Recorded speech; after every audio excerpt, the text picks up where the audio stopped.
Kami menyampaikan ucapan terima kasih atas kesempatan yang telah diberikan kepada kami untuk menyampaikan terkait paparan RKKL dan RKP Pagu Indikatif tahun anggaran 2027 serta laporan kinerja dan penyerapan anggaran sampai dengan awal Juni 2026. Pagu Indikatif KPK tahun 2027 mengalami penurunan. Jadi kami langsung bahwa ada penurunan sebesar 349 miliar atau 22% dibandingkan DIPA tahun anggaran 2026.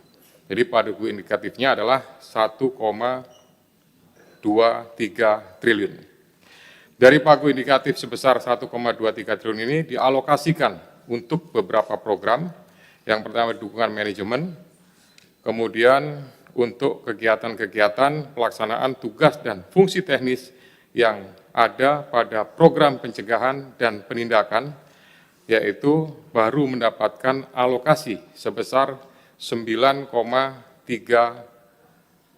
miliar. Jika dibandingkan berdasarkan jenis belanja, yaitu sebesar 1,31 miliar, ini dialokasikan untuk belanja pegawai. Sedangkan untuk belanja barang sebesar 201,7 miliar. Pimpinan dan anggota Komisi 3 yang kami hormati, tentu kami mencermati arahan Bapak Presiden pada saat pelaksanaan konsolidasi program makan bergizi gratis tanggal 3 Juni di Sentul. Beliau memberikan sebuah statement berapapun yang dibutuhkan. Oleh karena itu tentu berkaitan dengan pernyataan tersebut, ini akan relevan dengan permintaan yang kami usulkan atau pengusulan tambahan terhadap Pagu 2027 sebesar 762,30 miliar. Usulan tersebut... Pak Ketua, sebentar sebelum lanjut. Siap. Jadi Bapak cuma ngajuin 762 nih ya? Kami tidak muluk-muluk, kami sesuaikan dengan kebutuhan saja, dengan pertimbangan bahwa pastinya untuk kegiatan dalam rangka unit kerja penindakan, kemudian pencegahan, termasuk juga koordinasi supervisi dan pendidikan peran serta masyarakat. Tapi saran saya Pak, saran nih. Siap. Karena Pak Presiden udah ngomong Pak. Jadi kalau Bapak tampilin di paparan tadi, kan minta berapa aja dikasih. Pak, ajuin 5T Pak. Tanggung Pak. Iya. Nanti kalau Pak Presiden nggak kasih, kita videonya kita buka terus nanti supaya Pak Presiden ngasih buat KPK setara dengan kejaksaan nanti anggarannya. Setuju nggak kita teman-teman? Siap. Ya, terima kasih pimpinan. Jadi ini sudah kami hitung-hitung sebenarnya.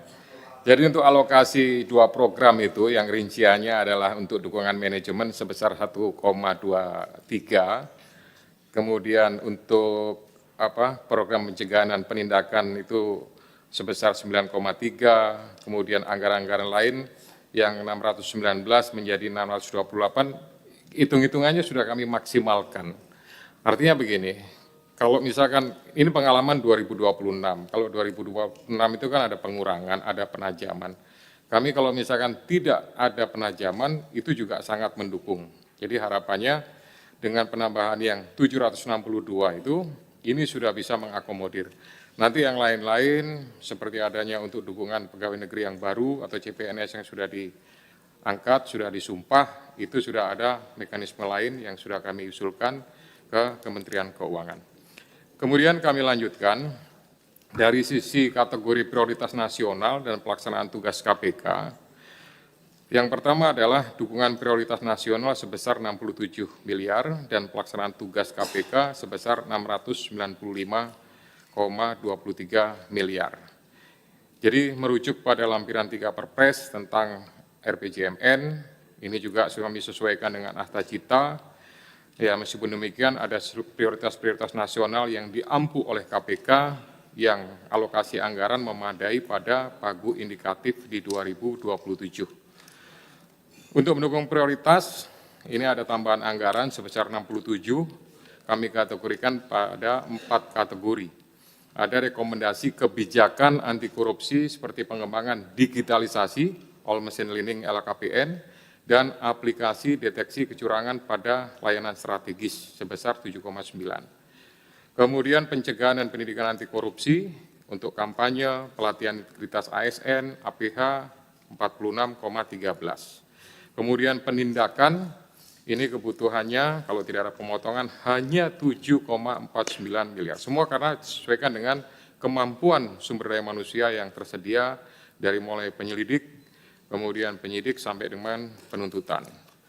Kemudian untuk sistem informasi, ini rekomendasi kebijakan pemenuhan kewajiban untuk aksesi konvensi anti-suap atau OECD.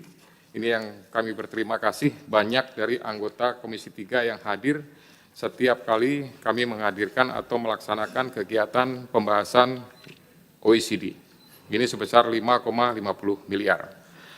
Kemudian untuk penyelenggaraan tugas dan fungsi KPK dalam rangka pencegahan, ini ada 695,23 miliar, semuanya berhubungan dengan penindakan dan eksekusi, kemudian juga untuk pencegahan dan monitoring, kemudian pendidikan dan peran serta masyarakat, terus informasi dan data, juga kegiatan koordinasi dan supervisi, serta dukungan manajemen. Ini sudah komplit semuanya yang kami butuhkan, sehingga angkanya yang seperti kami sebutkan di awal. Pimpinan dan anggota Komisi 3 yang kami hormati, tentunya kami berharap bahwa kebutuhan anggaran 2027 ini dapat dipenuhi seluruhnya. Jika memang masih diperkenankan, atau memang tadi disampaikan oleh pimpinan bahwa disetujui, kami akan coba untuk revisi kembali, tapi tentunya kami juga tidak mau mengada-ada, tidak mau terlalu membesarkan, karena ada seperti yang pernah disampaikan oleh Pak Fitro, itu juga jalurnya pengajuannya secara Bappenas, itu juga dalam proses, tinggal nanti minta dukungan untuk kelancaran pada saat di Banggar. Upaya pencegahan dan pemberantasan korupsi, dampaknya pasti kalau ini tidak terpenuhi pasti akan menurun, karena perjalanan dinas terpotong, kemudian kegiatan-kegiatan yang harusnya sudah dijadwalkan akan bisa terkendala dan tidak bisa dilaksanakan. Termasuk juga agenda prioritas nasional, ini juga akan terhambat kalau anggaran-anggaran tersebut tidak bisa terpenuhi. Selanjutnya, kami sampaikan perkembangan realisasi anggaran dan capaian kinerja. Jadi berdasarkan Sakti Kementerian Keuangan untuk tahun anggaran 2026 sampai dengan Juni mencapai 761 atau sebesar 54,10% dari pagu anggaran. Jadi kalau dia berdasarkan program realisasi anggaran untuk dukungan manajemen sebesar 665, kemudian realisasi program pencegahan sebesar 96 atau 46%. Ini sudah kami efisiensikan, bahkan ada beberapa pimpinan yang harusnya melaksanakan kegiatan, bahkan juga kegiatan yang bersifat luar negeri, misalkan dengan MICC, KPK-nya Malaysia juga kami tunda dan hanya kami serahkan kepada level eselon 1 atau eselon 2.